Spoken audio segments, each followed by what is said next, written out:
Assalomu alaykum va rahmatullohi va barakatuh. Biz sizlar bilan payg'ambarimiz sollallohu alayhi vasallamning hayot yo'llarini O'zbekistonda rasman nashr etilgan manbalar, ya'ni Alixon To'ra Sog'onining Tarixiy Muhammadiy kitobi va hamda shayximiz Shayx Muhammad Sodiq Muhammad Yusuf rahimahullohning Tafsiri Hilol asarlari yordamida o'rganayotgan edik va biz aynan bugun 8-qismning o'rtasiga kelib qolgan edik va biz 9-slaydda to'xtagan edik.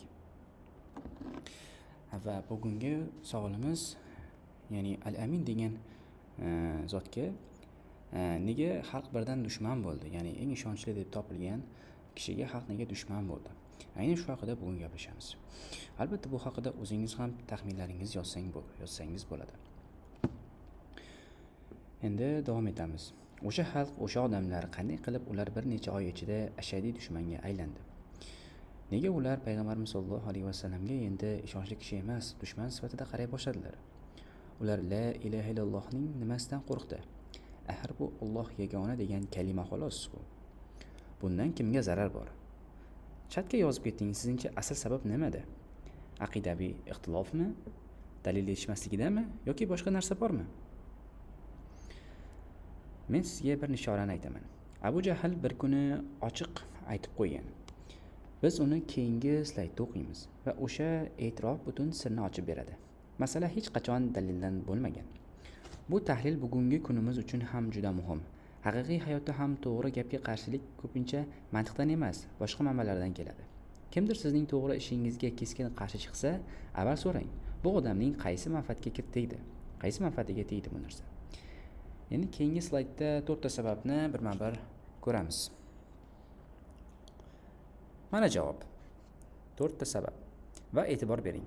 Birortasi ham aqidaviy dalil emas. Birinchi sabab hokimiyat. La ilaha illalloh shunchaki diniy kalima emas, ijtimoiy inqilobiy e'lon edi. Butlar yolg'on bo'lsa, bu xizmatchilari, kohinlar, ular atrofidagi butun daromad va obro' tizimi ham yolg'on bo'lib chiqardi. Kursida xavf ostida qolgan odam dalil eshitmay. Ikkinchi sabab iqtisod. Makkaning bor boyligi Ka'ba ziyoratiga kelgan hojilardan edi. Zodagonlar hisob qildi. Butlar bekor deyilsa, arab qabilalari Makkaga kelmay qo'yadi. Savdomiz o'lib, pulsiz qolamiz deb o'ylardi. Keyin tarix buning teskarisini isbotladi. Makka islom bilan dunyo markaziga aylandi, lekin qo'rquv hisobni ko'r qildi. Uchinchi sabab hasad. Banu Abu Jahlning o'z tilidan eshiting. Tarixda saqlangan e'tirofi. Biz Banu Abdumannof bilan sharafda talashib kelardik. Ular boqsa biz ham boqdik. Ular bersa biz ham berdik. Endi ular bizdan payg'ambar chiqdi desa, biz bunga qayerdan yetamiz? Xudo haqqi, unga hech qachon iymon keltirmaymiz. Eshitdingizmi? Dalil yo'q demayapti. Hasad qilamiz deyapti otishasiga. 4-sabab an'anaga ko'r-ko'rona yopishish. Ularning eng ko'p takrorlangan dalili Qur'onda keltirilgan. Biz ota-bobolarimizni shu yo'ldan topganmiz. Ota-bobo yo'li muqaddas, hatto bo'lishi mumkin emas degan aqida ularda bor edi. Qur'on javob berdi ularga. Ota-bobolari hech narsani anglamagan bo'lsa ham, xulosa, haqiqatga qarshilik ko'pincha kursi, cho'ntak, hasad va odatdan keladi, dalildan emas. Buni bilgan odamlar har bahsda dovdirab qololmaydi va dovdirab qolmaydi ham. Bu 4 sababga qarab bir narsani ayting.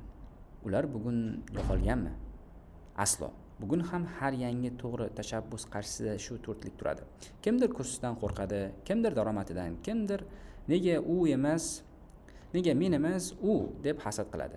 Kimdir otalari shunday qilgan deb eskiga yopishadi. Farq faqat liboslarda. Shuning uchun siyratni o'rgangan odam zamonaviy jamiyatda ham aniqroq ko'radi. Bu ilmning amaliy foydasi ana shunda. Masxara quroli. Ochiq dushmanlik boshlangach, Quraysh birdaniga qilich ko'tarmadi. Avval yumshoq qurollarni ishlatdi. Birinchi qurol masxara va yorliq yopishtirish. Ekranda 4 ta yorliq turibdi. Shoir, sehrgar, kohin va majnun.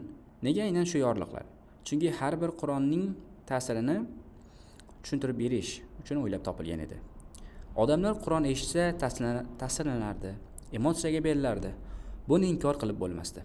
Shunda ular bu she'r, bu sehr, bu kohinlik dedi. Ya'ni ta'sirlanma, bu ilohiy emas demoqchi bo'ldi. Qur'on bu yorliqlarning har birini birma-bir rad etdi. Ekranda misol. U shoir so'zi emas, kam iymon keltirasizlar. Kohin so'zi ham emas, kam eslaysizlar. Arablar she'rni suv ichgandek bilardi. Qur'onning she'r emasligi ularga kunday ravshan edi. Kohinlarning qofiyali g'o'ldirashlarini ham yaxshi tanishardi va eng kulgili joyi ekran ostida. Tuhmatlar bir-biriga zid edi. Sehrgar, hiylakor, o'tkir, aqlli odam sanaladi. Majnun aqldan ozgan. Bir odam bir vaqtning o'zida ham daho, ham jinni bo'la olmaydi-ku. Tuhmatning mantig'i bo'lmaydi. U faqat loy chaplaydi. Qaysi loy yopishsa, o'sha bu usul bugun ham o'lgani yo'q. To'g'ri ish qilayotgan odamga zamonaviy yorliqlar yopishtiriladi. Himoya usuli o'sha yorliqqa emas, ishning o'ziga qarang. Va o'zingizga yorliq yopishtirilsa, ya'ni tuhmat qilinsa, payg'ambarimizdek ishni davom ettiring. Yorliqlar, tuhmatlar unutiladi, ish esa qoladi. Valid ibn Mughira ekspert xulosasi. Masxara qurolining eng qiziq qissasi Valid ibn Mughira voqeasidir. Bu odam Qurayshning eng boy, eng obro'li, so'z san'atining eng chuqur biladigan donishmand edi. Uni Rayhonatu Qurayshning rayhoni deyishardi. Yorliq tanlash bo'yicha yakuniy qaror aynan unga topshirilgan edi, ya'ni tuhmat qilish bo'yicha. Valid payg'ambarimizdan Qur'onni tingladi va qavmi oldiga borib ekranning yuqorisidagi e'tirofni aytdi. Xudo haqqi, men ichingizda she'rni eng yaxshi bilamanki, rajazni ham, qasidasini ham, jinlarning she'rini ham. Bu ularning birontasiga o'xshamaydi. Xudo haqqi, uning so'zidan shunday halovat bor. Ustida shunday go'zallik borki, uning yuqorisi mevali, tagi serhosil. Bu inson so'zidan ustun keladi. Uni hech narsadan bosolmaydi. Undan ustun emas. Bu dushman ekspertining xolis xulosasi edi. Lekin keyin nima bo'ldi? Quraysh vahimaga tushdi. Valid shunday desa, butun arab shunday deydi. Abu Jahl uning oldiga borib, or nomusga tegdi. Qavming senga pul yig'moqda, Muhammadga moyil bo'lding deb o'ylashyapti. Valid g'ururi uchun qayta o'ylashga majbur bo'ldi. Uzoq o'yladi. Qosh chimirdi, o'lchadi va oxir e'lon qildi. Bu o'rganib olingan sehr xolos, dedi. Qur'on bu ichki kurashni suratga olib qo'ygan. Mudassir surasida u o'yladi va o'lchadi. Qurib ketsin qanday o'lchadi? Yana qurib ketsin qanday o'lchadi? So'ng nazar soldi. So'ng qosh chimirdi, yuz burishtirdi. So'ngra orqaga qarab kibr qildi va bu naql qilinayotgan sehrdan boshqa narsa emas. Bu faqat inson so'zi dedi. Qarang, qalb tan oldi, til inkor qildi. Sabab nimada? Sabab obro' va muhit bosimi.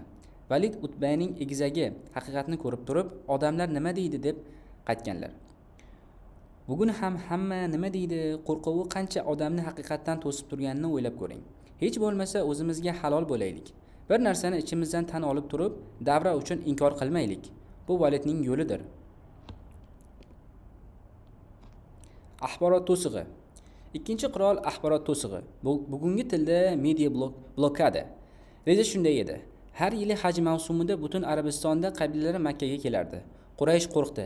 Kelganlar Muhammadni eshitib qolsa, gap tashqariga chiqadi. Shunda Valid ibn Mughira boshchiligida maxsus yig'in o'tkazdilar. Bugungi tilda targ'ibot shtabi. Kelishib oldilar. Hamma bir xil gap aytadi. Bo'lmasa bir-birimizni yolg'onchiga chiqarib qo'yamiz dedilar. Va yo'llarga odam qo'yib, kelayotgan har karvonni kutib olishdi. Shahardan bir odam chiqqan, u sehrgardir. Gapiga quloq solmanglar. Otani boladan, akani ukadan bir-biridan ajratadi degan tuhmatni qilishdi. Natija qanday bo'ldi deb o'ylaysiz? Ekranning o'ng tomonida mutlaqo teskari odamlar o'ylab qoldi. Butun Quraysh bir odamdan shunchalik qo'rqayaptimi? Bu qanaqa odam ekan o'zi? Bir eshitib ko'raychi. Qiziqish portladi. Kelgan har bir hoji o'z yurtiga Makkadan bir payg'ambar chiqqanmish degan xabarni olib ketdi. Quraysh o'z targ'iboti bilan Muhammad nomini butun Arabistonga o'zi tarqatib berdi. Bugungi media tilida buni Streisand, ya'ni effekti deyshadi. Yashirmoqchi, taqlamoqchi bo'lgan narsangiz aynan shu haqiqat tufayli yanada mashhur bo'ladi. Bu qonuniyat ikki tomonlama bo'lib xizmat qiladi. Va ikki tomonidan bilib qo'yishingiz kerak. Haq ish qilayotgan bo'lsangiz, sizni yopishga urinishlar ko'pincha sizga bepul reklama bo'ladi. Xotirjam ishlang va aksincha biror fikrga qarshi bo'lsangiz, uni baqirib taqiqlash, uni kuchaytirish demak. Unga faqat yaxshiroq fikr va dalil bilan javob beriladi. Tufayl ibn Amr quloqdagi paxta qissasi. Axborot to'sig'i qanchalik kulgili mag'lub bo'lganining eng yorqin misoli. Tufayl ibn Amr qissasi. Ekranda 4 qadam. Tufayl Dars qabilasining oqsoqoli, obro'li va shoir va aqlli inson edi. Makkaga kelishi bilan Quraysh vakillari uni o'rab olishdi. Ey Tufayl, yurtimizga xush kelibsan, lekin ogoh bo'l, shaharda bir odam chiqqan. Gapi sehrday, otani boladan, erni xotindan ajratadi. Qavmingga ham shu balo yetishidan qo'rqamiz. U bilan aslo gaplashma. Gapini aslo eshitma, deyishdi. Tufaylning o'zi keyin kulib aytib bergan. Shu qadar qattiq tayinlashdiki, Ka'bani tavof qilishga borganimda qulog'imga paxta tiqib oldim. Biror so'zi eshitilib qolmasin deb. Masjidga kirsa, payg'ambarimiz namozda Qur'on o'qib turibdilar va shu yerda Tufaylning ichida bir savol uyg'ondi. Ekrandagi 3-qadam. Onasi o'lgur Tufayl, sen o'zing aqlli shoir emasmisan? So'zing yaxshi yomonini o'zing achita olasan-ku. Nega birovning ko'rsatmasi bilan quloq yopib yuribsan? O'zim eshitay, yaxshi bo'lsa olaman, yomon bo'lsa tashlayman va paxtani oldi. Qur'onni tingladi. Orqasidan uygacha borib islomni so'radi va musulmon bo'ldi. Keyin yurtiga qaytib, butun Davs qabilasini asta-sekin islomga olib keldi. Yillar o'tib qabilasi bilan ko'chib keldi. Sahobalarning katta guruhi ana shu Tufayl mevasidir. Abu Hurayra ham eng ko'p hadis rivoyat qilgan sahoba, Davs qabilasidan chiqqan. Bu qissadagi darsni bugungi tilga o'rsak, eshitma, o'qima, o'zing tekshirma degan har qanday chaqiriq aslida sizning aqlingizni meslamaslikdir. Tufaylning formulasi to'g'ri. O'zim eshitaman, o'zim taroziga solaman. Manba tekshirish, birlamchi manbadan o'qish bu iqro, ummatning yo'lidir. Va bir kishining hidoyati ortidan butun bir qabila keldi. Bitta odam qanchalar ko'p narsani o'zgartirishi mumkin. Shaxsga ozor. 3-qurol. Bevosita shaxsga ozor berish. Payg'ambarimiz Abu Tolib himoyasida edilar. Ochiq o'ldirishga botna olmasdilar, lekin mayda yirik ozorlar to'xtamadi. Ekranda 3ta misol. Yo'llariga tikan to'shardilar, eshiklari oldiga axlat tashlashlardilar. Buni ko'pincha qo'shnilari, jumladan Abu Lahabning xotini qilardi. Eng og'ir manzaralardan biri bir kuni payg'ambarimiz Ka'ba oldiga sajdada turganlarida Abu Jahlning gijgijlashi bilan Uqba ibn Abu Muayt degan razil odam so'yilgan tuyaning ichak chavog'ini ko'tarib kelib sajdadagi zotning ustiga bosdi. Mushriklar kulishdan dumalab qolishdi. Uzoq sajdadan tura olmay qoldilar. Kimdir yugurib borib qizlari Fotimaga aytdi. Kichkina qizaloq yugurib keldi. Otasining ustini tozalab yig'lab turdi. Payg'ambarimiz sajdadan turgach faqat shunday dedilar: "Allohim, Qurayshning mana bu to'dasini o'zingga topshirdim." Yana bir kuni o'sha Uqba va Uzzotni ridolari bilan bo'g'ishga urindi. Abu Bakr yetib kelib, "Robbim, Alloh degani uchun bir odamni o'ldirasizlarmi?" deb qutqarib oldi. Bularni eshitish og'ir, lekin ekran ostidagi jumlaga qarang. Da'vat bir kun ham to'xtamadi. Ozor kuchaygani sari sabr ham kuchaydi. Nega qurolli javob berilmadi? Buni 9-qismda batafsil tahlil qilganmiz. Makka bosqichida amr sabr edi. Jamoa hali kichik, portlash uni yo'q qilardi va sabr ma'naviy g'alaba keltirdi. Butun shahar zolim kim u mazlum kim ko'rib turardi. Shu o'rinda bir savol ko'p berildi. Payg'ambar-ku sabr qildilar, lekin Alloh nega zolimlarni darhol jazolamadi? Qisman javob: bu dunyoda muhlat Allohning sunnati, lekin hisob aniq yuritiladi. O'sha sajdadagi voqea payg'ambarimiz keyin ism duo qilganlar. Allohim, Abu Jahlni senga topshirdim. Utbani, Shaybani, Uqbani va hokazolarni. Sahobiy Ibn Mas'ud aytadi: Xudo haqqi, o'sha nomlarning hammasini Badr kuni jangda yiqilgan holda ko'rdim. 7-8 yil o'tib hisob to'liq to'landi. Zolimga berilgan muhlatni jazosizlik deb o'ylamang. Bu faqat arqonning uzunligidir.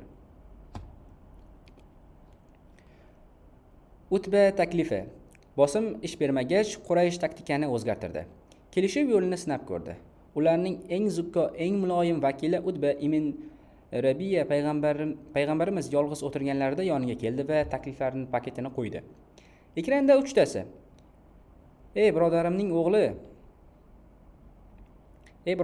o'g'li, agar bu ishing bilan mol istasang, hammamiz mol yig'ib beramiz. Eng boyimiz bo'lasan. Sharaf istasang, seni boshimizga ko'taramiz. Sensiz hech ishni hal qilmaymiz. Podshohlik istasang, o'zimizga podshoh qilamiz. Agar senga jin ko'ringan bo'lsa, eng zo'r tabiblarni topamiz, davolatamiz. Ya'ni pul, mansab, taxt, hammasi sizniki. Faqat bu da'vatdan voz keching.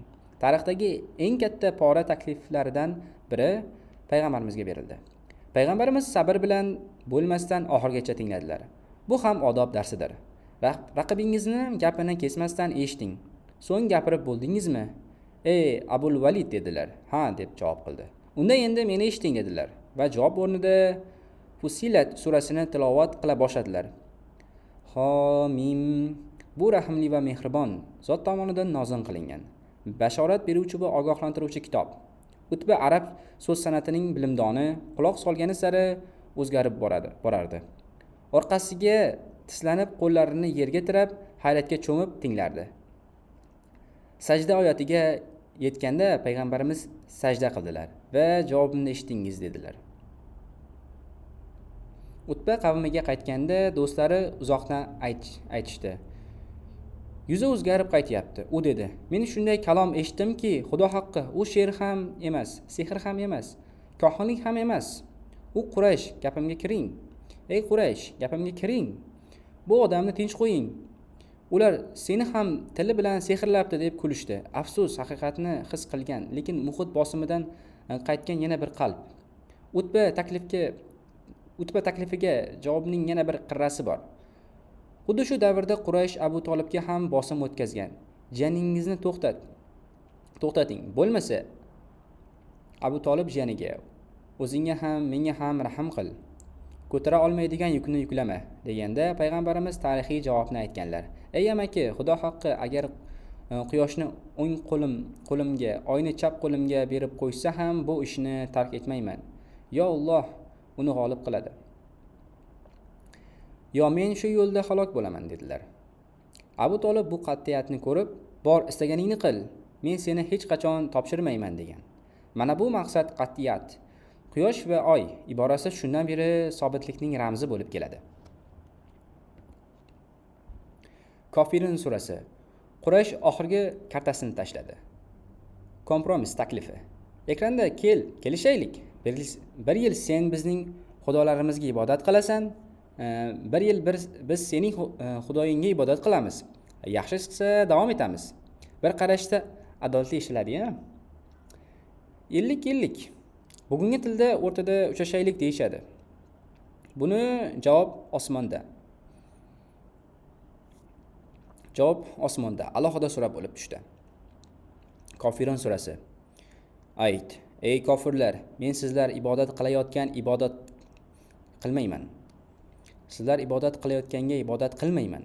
Sizlar ham men ibodat qilayotganga ibodat qiluvchi emassizlar. Sizlarga o'z diningiz, menga o'z dinim. Bu suradan ikkita katta dars chiqadi. Ikkalasini ham to'g'ri tushunish kerak. Birinchi dars: aqidada savdo yo'q. E'tiqod bozor mollari emas. Yarmini sen ol, yarmini men deb bo'linmaydi. Haqiqat foizlab sotilmaydi. Taktikada moslashish mumkin, vaqtni, uslubni, joyni tanlash mumkin, lekin prinsipda bir qadam ham yo'q. Shaxsiy hayotingizda ham shunday. Halollikning 50% bo'lmaydi. Ikkinchi dars: lakum dinikum valiya din.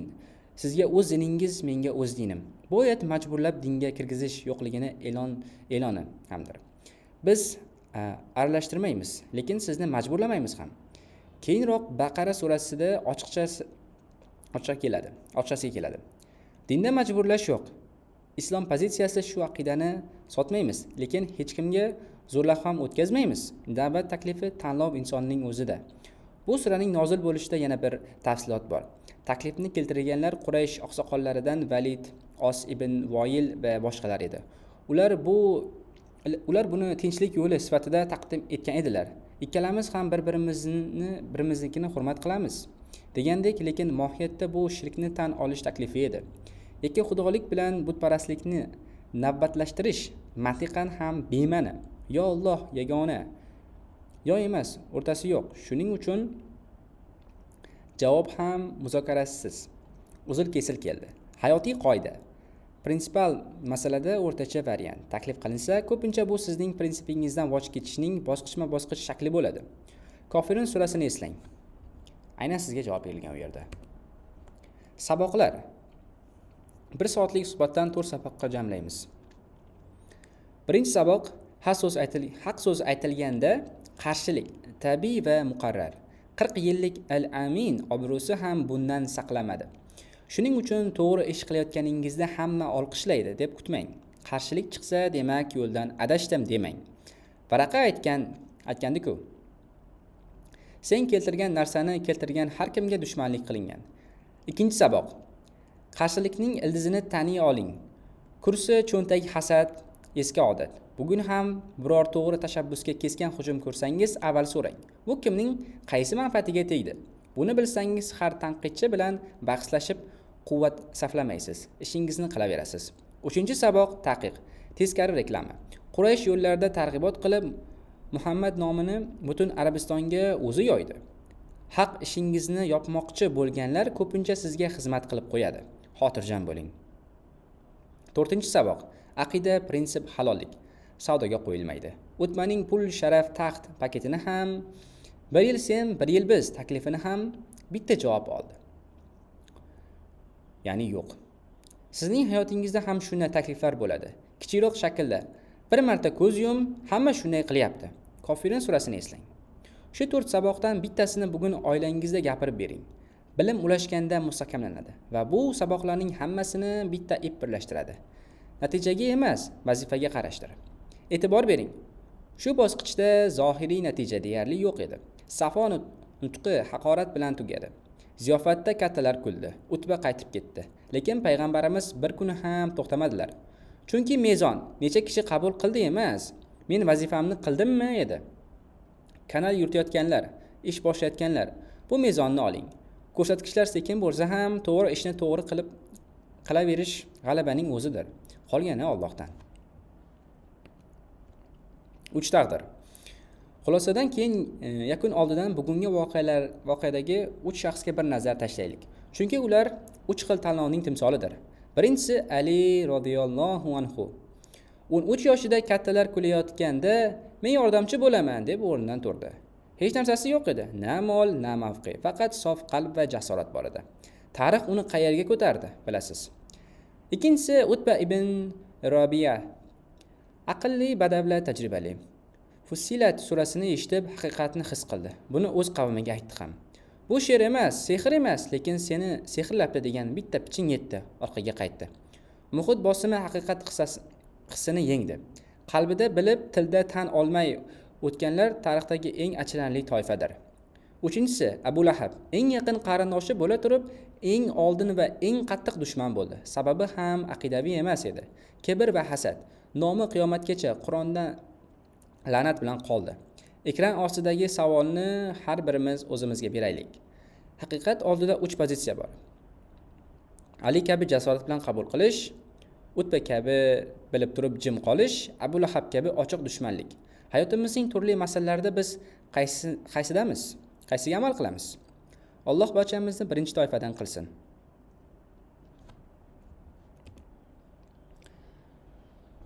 Endi savol-javob va anonsga o'taylik. Qolgan vaqtda savollaringizga javob beraman. Izohlarda o'zingizning savollaringizni yozib qoldiring. Fatvo talab qilinadigan savollarga kelsak, bu fiqhiy masala fatvo.uz saytiga yoki mahalladagi imom domlaga murojaat qiling. Chunki bu borada hech kim javob berishga haqqi yo'q. Illo ularda bir ruxsat bo'lmasa. Albatta bemalol savollaringizni chatga yo'llayvering. Har bittasiga bittalab javob berib chiqaman.